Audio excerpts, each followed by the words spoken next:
इस वीडियो में आगे बढ़ने से पहले सभी को मेरी तरफ से हैप्पी दीपावली। एंड हम लोग दीपावली के ऊपर में हर कोई किसी को इंतज़ार होता है कि हमारे घर में लक्ष्मी का प्रवेश हो। और इसी चीज़ को मान्यता को काफ़ी टाइम से हमारे इंडियन जो जो हमारी सोसाइटी है इसमें फॉलो किया जाता है। और इसके इसी दिन को काफ़ी लोग इस तरीके से मनाते हैं कि इस दिन को इन्वेस्टमेंट के नज़रिए से भी देखते हैं कि अच्छे अच्छे स्टॉक्स में या फिर अच्छी अच्छी जगहों पर इन्वेस्टमेंट किया जाए और उनको एक साल तक होल्ड किया जाए ताकि अगली दिवाली तक हमारे लक्ष्मी का प्रवेश फिर से हो। सो दिवाली टू दिवाली जो ये कॉन्सेप्ट है ये काफ़ी लंबे समय से चलता हुआ आ रहा है और आज भी ये जो कॉन्सेप्ट है ये इंडियन स्टॉक मार्केट में भी चलता है, जिसको हम बोलते हैं मुहूर्त ट्रेडिंग। जो कि दीपावली का जो पूजा का टाइम होता है दीपावली के दिन, उस वक्त में 6:15 से 7:15 के आसपास में जो टाइमिंग होता है हर साल उस वक्त स्टॉक मार्केट 1-2 घंटे 1.5 घंटे के लिए खुलता है। और इस साल भी जो है 6:15 से 7:15 के बीच में स्टॉक मार्केट खुलेगा दीपावली की शाम को पूजा के टाइम पर। और सवा हमारे जो इंडियन जो कल्चर है उसके अंदर में सवा जो टाइमिंग होती है, जो कि किसी में 1:15, 2:15, 3:15, तो सवा वर्ड होता है, ये काफ़ी शुभ माना जाता है। सो इसी चीज़ को इसी जो कॉन्सेप्ट है इसी को आगे बढ़ाते हुए इसी चीज़ को मतलब हम भी मानते हैं और हम लोग हर साल एक कुछ शेयर्स की लिस्ट जारी करते हैं जिसके अंदर में हम लोग ये मानते हैं, अच्छे से रिसर्च करके उन स्टॉक्स को जारी करते हैं कि ये स्टॉक्स अगले 1 साल के अंदर में अच्छा रिटर्न्स दे सकते हैं। जैसे कि हम लोग स्क्रीन पे देख पाएँगे कि यहाँ पर पिछले साल जो हमने लिस्ट जारी की थी उसने अच्छा खासा रिटर्न दिया है और हम लोग ये मतलब लगभग डबल हो गए। काफ़ी स्टॉक्स जो हैं 3 गुना हुए हैं, काफ़ी नॉर्मल बढ़े हैं, कुछ 1-2 हैं जो कि वहीं पर हैं जितने, बट ओवरऑल किसी में लॉस नहीं है। बट ऐसा बहुत कम ही देखने को मिलता है, बट इस साल देखने को मिला, दैट इज़ गुड। एंड इसी कॉन्सेप्ट को आगे बढ़ाते हुए हम लोग इस एक नई लिस्ट जारी कर रहे हैं जिसका आप लोग बेनिफिट ले सकते हैं और ऐसी उम्मीद करते हैं कि जिस तरीके से ये लिस्ट काम की है इससे भी बेटर अगले साल काम करे या फिर एटलीस्ट अच्छे से काम करे, राइट? नुकसान ना दे और लक्ष्मी के ऊपर में भरोसा रखें।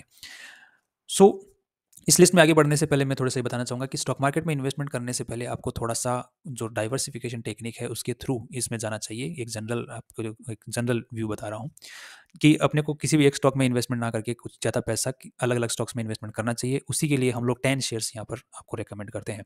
इसको अगर आपको फ़ॉलो करना है अच्छे तरीके से ताकि आपको और भी ज़्यादा फ़ायदा देखने को मिले, तो ये आपको एक चीज़ बताऊँगा कि आपके पास में अगर 10 लाख रुपए कैपिटल है, तो उसमें से सिर्फ़ 5 लाख रुपए ही इनमें बराबर तरीके से डाल दीजिए। और उसके बाद में अगर स्टॉक मार्केट किसी किन्हीं कारणों से और नीचे आता है, तो बाकी के जो 5 लाख हैं, उनको हम लोग और इन्वेस्ट मतलब री-इन्वेस्ट कर सकते हैं अलग-अलग स्टॉक्स के अंदर में। इसके लिए मैंने एक पर्टिकुलर स्ट्रैटेजी बताई हुई है, रिस्क मैनेजमेंट विद डाइवर्सिफिकेशन। सो उसका मैं वीडियो लिंक जो है वो दे दूँगा डिस्क्रिप्शन में, आप उसको डू चेक आउट। और यहाँ पर इसको आप लोग जैसे मैंने आपको बताया है कि बराबर पैसे डाल दीजिए और ताकि अगली दिवाली को हम लोग अच्छे से दिवाली एन्जॉय कर पाएँ और हमारे पैसों के साथ में कर पाएँ जो हमने इन्वेस्टमेंट किया है। तो इस वीडियो में आगे बढ़ने से पहले ये हम लोग मतलब आगे बढ़ते हैं इस वीडियो के अंदर में, और पहले जो स्टॉक है उसकी अगर हम लोग बात करते हैं यहाँ पर जो हमारी लिस्ट में है, उसका नाम है, 1 सेकंड, राजेश एक्सपोर्ट्स।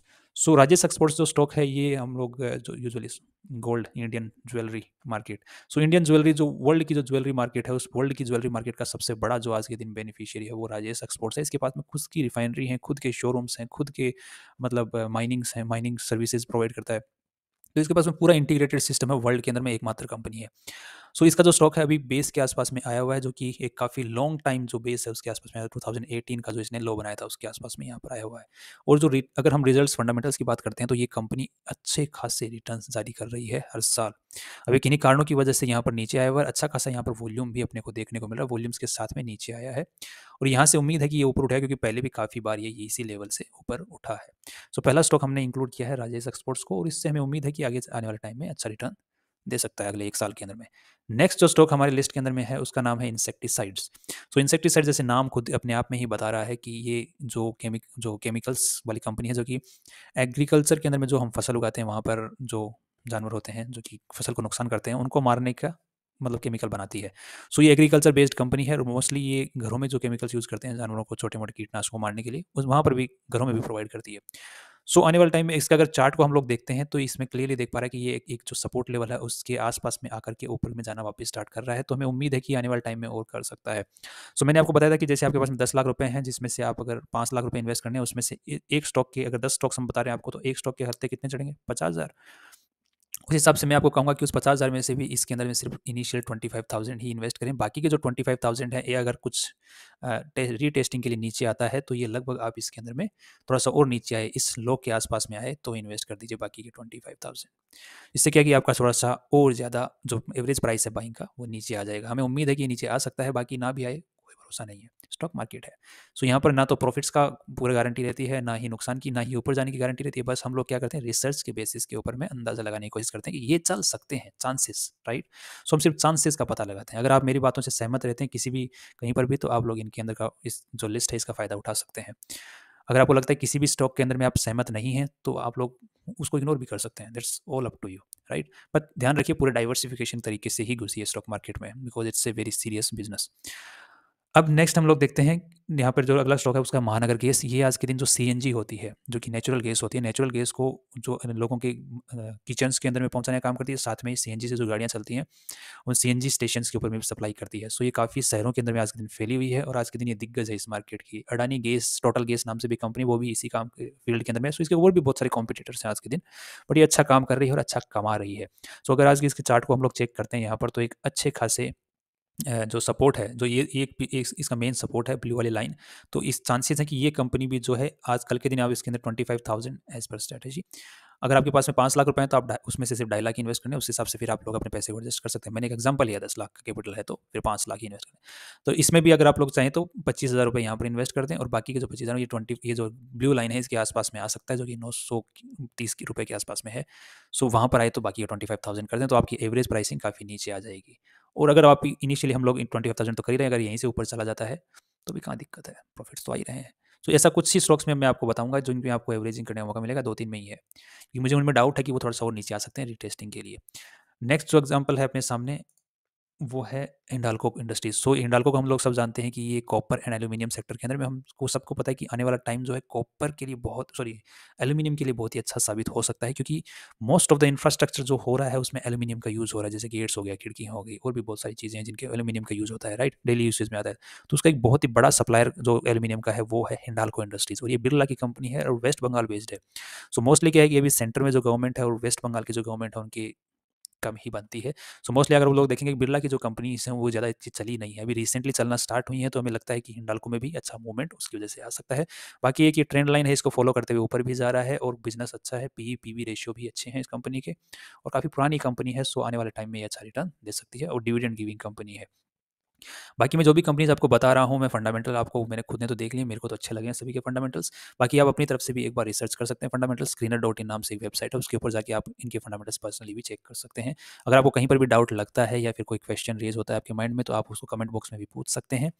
और बाकी अगर ऐसे फंडामेंटल रिसर्च करने में अगर आपको कहीं दिक्कत आती है, तो हमने ऑलरेडी एक लर्निंग वीडियोज़ बना रखे हैं, फंडामेंटल एनालिसिस कैसे की जाती है स्टॉक्स की, तो उन वीडियोज़ का भी आप सहारा ले सकते हैं आगे सीखने के लिए। That all are free of cost available on our channel.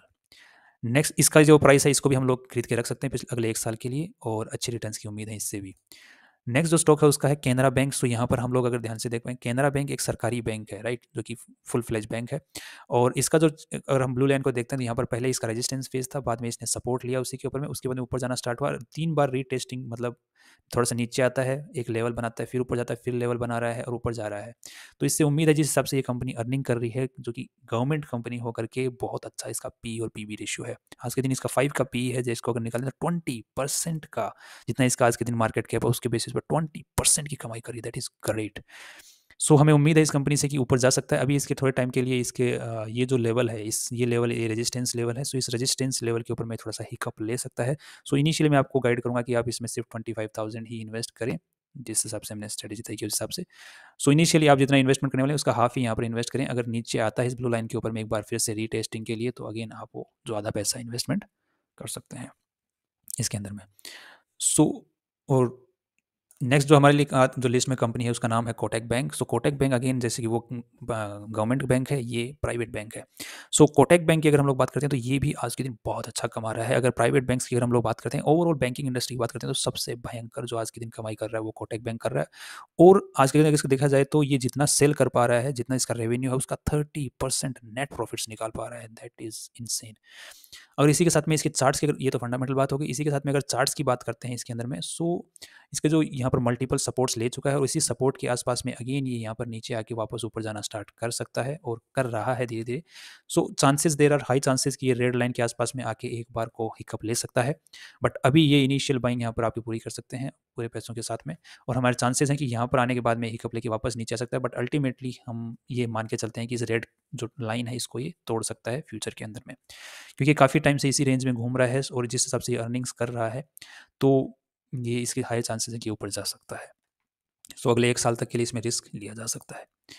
Next चलते हैं एडलवाइज़ जो कंपनी जो एएमसीज़ बिज़नेस के अंदर में आईपीओ बिज़नेस में काफ़ी बिज़नेस इसका फैले हुए हैं। ये आज के दिन अच्छी कंपनी है और ये एक होल्डिंग और इन्वेस्टमेंट कंपनी का भी रोल प्ले करती है और इसके बहुत मल्टीपल बिज़नेसेस हैं। सो अगर देखा जाए तो इसका इस एएमसी बिज़नेस को अगर हम लोग ध्यान में रख लेते हैं जो कि एक इसका मेजर चंक है मतलब प्रॉफिट का। सो आने वाले टाइम में इंडियन स्टॉक मार्केट ऊपर जाने के पूरे इसके जो रीज़न्स हैं वो नज़र आ रहे हैं स्टॉक मार्केट के, और उसी के साथ में जो एएमसी बिज़नेस है जो कि म्यूचुअल फंड बिज़नेस है उसके अंदर में अच्छा बिज़नेस आ सकता है। और साथ में इसका इंश्योरेंस बिज़नेस में भी एडलवाइज़ है, सो इंश्योरेंस से इसका पैसा आ ही रहा है, इंश्योरेंस जैसे जनरल इंश्योरेंस वगैरह हो गए, और साथ में ये हेल्थ इंश्योरेंस में भी है। सो मल्टीपल बिज़नेसेस हैं, राइट? सो ये अच्छा प्रॉफिट कमा रही है और एएमसी से भी आ सकता है इसका अच्छा बेनिफिट। सो हमको लगता है कि आने वाले टाइम में साथ ही साथ में अगर हम लोग यहाँ पे इसके चार्ट को देखते हैं तो यहाँ पे ये एक रेजिस्टेंस फेज था जिसको ये अभी रिसेंटली क्रॉस किया, और वो भी अच्छे वॉल्यूम्स के साथ में। जब कभी भी स्टॉक में अच्छे वॉल्यूम्स के साथ में रेजिस्टेंस को ब्रेक करता है कोई भी स्टॉक तो उसके ऊपर जाने की उम्मीदें बढ़ जाती हैं। उसके बाद में ऊपर ब्रेक करने के बाद में वापस आया है नीचे रीटेस्टिंग के लिए, जहाँ पर ये सहारा ले रहा है फिर से। इससे हमको एक अंदाज़ा मिल जाता है कि ये यहाँ पर अगर रेस्ट ले लेता है और तो इससे उम्मीद है इसके जैसे सबसे प्रॉफिट्स कमा रहे हैं स्टॉक मार्केट में, उससे उम्मीद है कि यहाँ से सहारा लेने के बाद में लंबी छलांग ले सकता है, यहाँ से चांसेस है। क्योंकि और स्टॉक मार्केट में तो ओवरऑल चांसेस ही हैं, क्योंकि हम अपनी स्टडी करते हैं उसके बेसिस पे हम चांसेस डिसाइड करते हैं कि हाँ इसके हाई चांसेस हैं, that's all we can do, right? तो इसके हमें चांसेस लगते हैं। नेक्स्ट जो हमारे सामने जो मनप्पुरम गोल्ड जो लोन है जो कि सोना रख के गिरवी रख के बाद में लोगों को लोन देती है, सो इसकी भी अगर देखते हैं तो इसकी सेल्स अच्छी खासी ग्रोथ कर रही है, सेल्स सालाना बढ़ रही है, प्रॉफिट्स भी सालाना बढ़ रहे हैं। साथ में इस बिजनेस के अंदर में दिक्कत कहीं पर दिखती नहीं है, क्योंकि इसके एनपीए होने के चांसेस बहुत ही कम रहते हैं। क्यों रहते हैं? क्योंकि ये गोल्ड रख करके लोन देती है, तो कल को अगर कोई बंदा, सो इसके लोन्स को तो फेल होने के तो चांसेस नहीं है। कोई बंदा अगर लोन नहीं देता है तो लो भाई सोना बेच दो। सो जितनी मर्जी पेनल्टी लगाती है सारी पेनल्टी रिकवर कर लेती है। साथ में कई बार ऐसा होता है कि जो लोन है वो डूब गया, गोल्ड वाले पे तो वो भी लफड़ा नहीं है। सो इसका बिजनेस स्ट्रक्चर काफ़ी अच्छा है, उसी के साथ में इसके सेल्स भी बढ़ रहे हैं और प्रॉफिट्स भी बढ़ रहे हैं, और काफ़ी ये इस लाइन को फॉलो करते हुए ऊपर की तरफ जा रहा है। ये 2020 वाला जो लेवल है जिसमें काफ़ी भयंकर क्रैश आया था, उसके बाद में उस लेवल के ऊपर में आके रीटेस्टिंग करके वापस ऊपर जा रहा है। इससे हमें उम्मीद है कि अब ये जो लेवल है पहले का जो आया हुआ 220 का, 220 230 का, उसके ऊपर में पूरा वापस जा सकता है, जो कि आज 136 के आसपास में चल रहा है। तो ये चक्कर पूरा कर सकता है, अपना गोल चक्कर, राइट? तो इससे ये उम्मीदें हैं, और या फिर उससे भी थोड़ा ऊपर ही जाने की उम्मीद है, क्योंकि इससे पहले लेवल जो ये वाला है फिर ऊपर गया। सो अगर यहाँ से हम एक लाइन ड्रॉ करते हैं तो ये ऊपर की साइड जाती है, जो कि 250 के आसपास तक जाती है। सो इससे उम्मीदें हैं हमें कि ये ऊपर में जा सकता है, क्योंकि इसका बिजनेस अच्छा चल रहा है और इसके स्टेक्स अच्छे हैं। कंपनी के जो प्रमोटर्स हैं उनको भी भरोसा है, और पब्लिक के पास में इतनी ज़्यादा होल्डिंग भी इसकी है नहीं आज के दिन। नेक्स्ट जो हमारे सामने जो स्टॉक है वो है सिमरन फार्म्स। सो ये जो कंपनी है ये क्या करती है, ये सिंपली जो पोल्ट्री फार्मिंग है जो कि मुर्गी पालन है उसके अंदर में ये कॉन्ट्रैक्ट फार्मिंग का काम करती है, जो कि किसानों को जैसे कि बोल दिया कि आपसे हम अंडे उठाएंगे, हम ही आपको मुर्गियाँ देंगे, हम ही आपसे अंडे उठाएंगे, आपको बस इनका लालन पालन करना है, उसके बदले आपको कुछ पैसे शुरुआत में देने हैं, जिसमें आपका हम मुर्गी पालन आपके यहाँ शुरू कर सकें एज ए कॉन्ट्रैक्ट। सो ये इस सब का ये काम करती है, और अच्छा इसकी उम्मीद है, क्योंकि आने वाले टाइम के अंदर में या फिर अभी इस वक्त में अंडे तो बहुत कंज्यूम होते हैं, और जिनकी रेट्स जो होती हैं अंडे की एक नॉर्मल मार्जिनल वैल्यू के हिसाब से चल भी रही है। और इसके अंदर में आज के दिन देखा जाए तो काफ़ी जो दिग्गज इन्वेस्टर्स हैं वो भी आज के दिन बने हुए हैं, जैसे डोली खन्ना नाम से एक इन्वेस्टर है, वो इसके अंदर में काफ़ी टाइम से बनी हुई है। सो वी हमको भी लगता है कि हाँ, इसके अंदर में वैल्यू है यहाँ पर। और इसके अगर लेवल को देखते हैं तो ये मल्टीपल यहाँ पे सपोर्ट लेता है, अगेन फिर रेजिस्टेंस का रोल प्ले करता है, अगेन यहाँ पे सपोर्ट लेता है, उसके बाद भागता है। सो इसके अंदर में अभी जो इनिशियली अभी जो फिलहाल के तौर पे हम 25,000 मतलब जितना हम इन्वेस्ट करने वाले स्टॉक में उसका आधा यहाँ पर इन्वेस्ट कर सकते हैं, बाकी थोड़ा सा नीचे आने की उम्मीद है इससे, जो कि लगभग 135 के आसपास में। तो 135 के आसपास में रेस्ट ऑफ द मनी 25,000 जो है वो इसके अंदर में इन्वेस्ट कर सकते हैं। नेक्स्ट है हमारा उत्कर्ष बैंक। तो ये एक स्मॉल फाइनेंस बैंक है। अगर हम लोग देख पा रहे हैं तो हमने तीसरा बैंक डिस्कस कर रहे हैं अभी इस लिस्ट के अंदर में। एक कैनरा बैंक था जो कि सरकारी बैंक है, दूसरा कोटक बैंक है, तीसरा उत्कर्ष बैंक है। क्योंकि हमें लगता है कि बैंकिंग जो बिजनेस है वो सबसे लुक्रेटिव है, क्योंकि इसमें होता क्या है, इसमें आरबीआई का लाइसेंस चाहिए, उसके बाद में तो बैठ के खाओ। क्यों? क्योंकि लोगों से पैसा उठाना, लोगों को देना, बीच में कमीशन कमाना है और अलग अलग चार्जेस लगा के पैसे कमाने हैं। सो ये बैंकिंग जो बिजनेस होता है इसको सबसे महान माना जाता है। अब वो कई गलतियां लोग जो होते हैं, जो मैनेजर लोग हैं, वो लोन उल्टे सीधे बांट करके फिर बैंड बजा देते हैं बैंक की। तो आजकल आरबीआई ने काफ़ी बैंकर कंट्रोल कर लिया है बैंकों के ऊपर में। तो उसी का एक जो उत्कर्ष है स्मॉल फाइनेंस बैंक, इसकी आज के दिन 5,500 की जो मार्केट कैप है, मतलब इतना बड़ा बैंक है, इसकी छोटा बैंक है, राइट? अभी थोड़े दिन पहले की चालू हुआ था, बट आज के दिन इसकी जो ग्रोथ है वो बहुत भयंकर तरीके से बढ़ रही है। और अगर इसके चार्ट को भी हम लोग देखते हैं तो ये मल्टीपल सपोर्ट लेवल्स यहाँ पे ले चुका है, और ये रिसेंट ही आईपीओ आया था, अभी तकरीबन जुलाई के अंदर में आईपीओ आया था, और काफ़ी अच्छा खुला था इसका आईपीओ, क्योंकि इसका आईपीओ जो आया था वो शायद 25-28 के आसपास में इसका प्राइस था, आईपीओ प्राइस। फिर सीधा ही खुल के देखो कहाँ तक जाके आया है, 60 तक जाके आया है। और उसके बाद में यहाँ पर सपोर्ट ले रहा है, और जो इसके और भी कॉम्पिटिटर जो बैंक्स हैं वो भी इसी के आसपास में वैल्यू में चल रहे हैं। तो ओवरऑल जो बैंकिंग सेक्टर अगर बढ़ता है तो इसके काफ़ी अच्छे तरीके से बढ़ने की उम्मीद है, क्योंकि जितने भी और स्मॉल फाइनेंस बैंक हैं उनके मुकाबले इसकी ग्रोथ ज़्यादा बेटर नज़र आ रही है, ज़्यादा हेल्दी नज़र आ रही है। तो इसके ऊपर भी हम बेट ले सकते हैं, यहाँ से ये हो सकता है कि ऊपर का छलांग मार सकता है आने वाले टाइम में। सो ये हमारे आपके सामने 10 शेयर्स थे जिनको आप लोग इन्वेस्टमेंट कर सकते हैं, जिनमें हमने थोड़ा सा रिसर्च करके ये पता करने की कोशिश की है पॉसिबिलिटी को कि फ्यूचर 1 साल में ये इनसे उम्मीद है कि ऊपर जा सकते हैं। बाकी गारंटी तो स्टॉक मार्केट में कोई भी नहीं दे सकता कि ऊपर जाएँगे ही। बाकी उम्मीद करते हैं लक्ष्मी माँ हमारे घर में भी प्रवेश करे, राइट? सो आई होप कि दिवाली के ऊपर हमारा ये जो दिवाली के ऊपर स्टार्ट किया ये एफर्ट्स आपको आपको किसी तरीके से हेल्प करेगा। And that's all from our side, and finally happy Diwali once again, and see you tomorrow.